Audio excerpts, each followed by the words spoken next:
Ikaw, ano, magkano yun sa'yo? Ha? Magkano naipon mo dyan? Ang dami. Kulang pa to sa bibiling kong sports car. Huwag ka na muna umati today. car?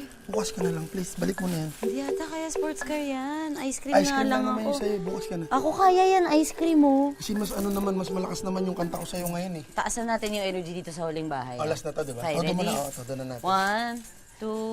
1, 2, 3. We wish you a Merry Christmas. We wish you a Merry Christmas. We wish you a Merry Christmas and a Happy New Year.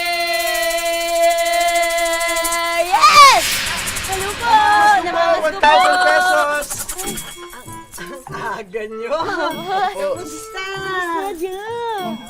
Opo, lowest 1,000 po kami. Ganun ba?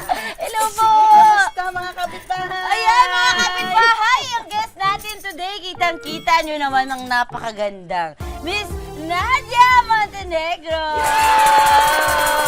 Grabe ngayon lang naka-experience ganito kakaldang mga rolling Oo nga po eh. Kaya Tataw po kami. okay lang po, huwag nyo na po kami bigyan ng pamasko kahit tubig na lang po, medyo nairitan lang. Alika, hindi lang tubig. Alika, alika. Thank you po, thank you! Mga kapitbahay, espesyal ang bisita natin sa hapong ito. Una siyang nakilala bilang isang teenage star noong dekada 80. Sa ngayon, isa na rin siyang public servant at nananatiling hands-on mom sa kanyang 8 anak. Tuloy tayo sa bahay ni Miss Nadia Montenegro. Ayan, tuloy kayo. Pasko na sa bahay ng mga asistro!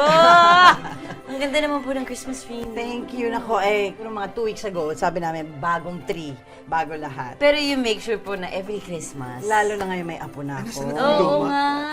Wala na, natangay na ng baha. Gusto mo pang kunin? Ano ba? Sabag kasi ko po yung mga pangalan. Yes, si Anika, si Mark, yung aking son-in-law, lahat ng pangalan, pati ng mga aming mga yaya, at aming mga driver. Kompleto!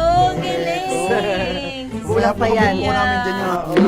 Grabe mga kapitbahay. Ang saya ng napakalaking pamilya. Ilan po ang anak? 8. 8! At isa lang po ang lalaki doon. Yeah. Ang apo, Isa pa lang. Isa pa lang. Amazon. Magbabago po ba ang Pasko this year? Kasi balita ko po meron kayong heart surgery recently. Yes, praise God. Nalusutan natin. Amen. Talagang ibang-iba. Ibang-iba anak. Dahil alam mo, palabas pa lang ako ng ospital, sabi ko talaga, thank you Lord sa traffic. Thank you Lord sa lubak. Lahat naging grateful. Naging kayo. grateful na ako. Galing. And alam ko marami pa akong kailangan gawin. Kaya May pang-mission. iba tong Pasko to. Personally po, Miss Nadia, anong paborito niyo pag Pasko? Hindi pwede mawala itong aming kalyos. Dami ko po yan. Dami ko po yan. Hindi ganun kalyo. Ano yung pagka... I-dedate kita sa spa na. Kalyos yung tuwalya. Wala. Nakakainis. Mahirap po kasi pinagdaanan ko sa buhay. Di ba Spanish po yun? Spanish yun, Spanish, pero alam mo, oh. akala nila napaka-intimidating ng dish na to dahil sabi nila mahal o kaya ang hirap gawin. Hindi. Mga kapitbahay, parang... So, ibig sabihin, kalyos po? yung lulutuin natin, yun ang lulutuin natin. Hindi yung kalyos mo, ha? Oo, Di, sa spa yun, sa spa. Baka yun yung favorite ng mga kapitbahay natin.